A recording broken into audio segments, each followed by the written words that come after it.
নমস্কার সবাইকে, আশা করি সবাই ভালো আছেন। চলে আসলাম নতুন আর একটি ভিডিও নিয়ে। কাস্টার্ড, ফ্রুট কাস্টার্ড খেতে খুব ভালো লাগে। প্রথমে আমি দুধটা ছাঁকনি দিয়ে ছেঁকে নিলাম আর খুব ঘন করে জাল করে নিব। তারপর পরিমাণ মতো চিনি দিয়ে দিব। যে যেমন মিষ্টি খেতে পছন্দ করে তেমনই মিষ্টি দিবে। দুধটা অনবরত নাড়তে হবে, তাছাড়া সর পড়ে যাবে দুধে।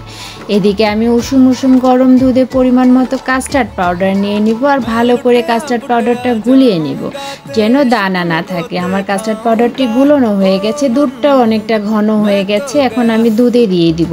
দুধে অনবরত দিতে হবে আর নাড়তে হবে, তাছাড়া কাস্টার্ডটা নিচে লেগে যাবে। কাস্টার্ডটা কিছুক্ষণ সময় নিয়ে নাড়তে হয় যেন তো কাস্টার্ডটা ঘন হয়ে যাবে। বুদবুদ যখন করবে তখন আমি এটা নামিয়ে ফেলবো। আর এখন আমি ঠান্ডা করার জন্য ফ্রিজে রেখে দিব। কিছুক্ষণ চামিচ দিয়ে নেড়ে নিতে হবে। চামিচ দিয়ে নেড়ে নিলে উপরে মোটা কোনো সর বাজবে না। কাস্টার্ডটা ফ্রিজে রাখার পরে কতখানি জমে গেছে, ঘন হয়ে গেছে। বাসায় কিছু ফ্রুটস ছিল, আমি সেগুলো কেটে ফেললাম। আপেল, কলা, আঙ্গুর, আম, সবগুলি ফল যখন আমার কাটা হয়ে গেছে আমি কাস্টার্ডে সবগুলি ফল দিয়ে দিলাম। আর এবার ভালো করে কাস্টার্ডের সঙ্গে সবগুলি ফল আমি মিশিয়ে নেব।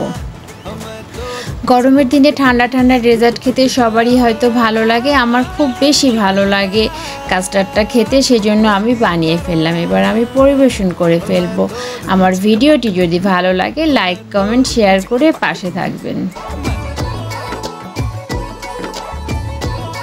मैं लुटिया पुटिया जाऊंगा तेरे इश्क में गोते खाऊंगा ओ मन्नू।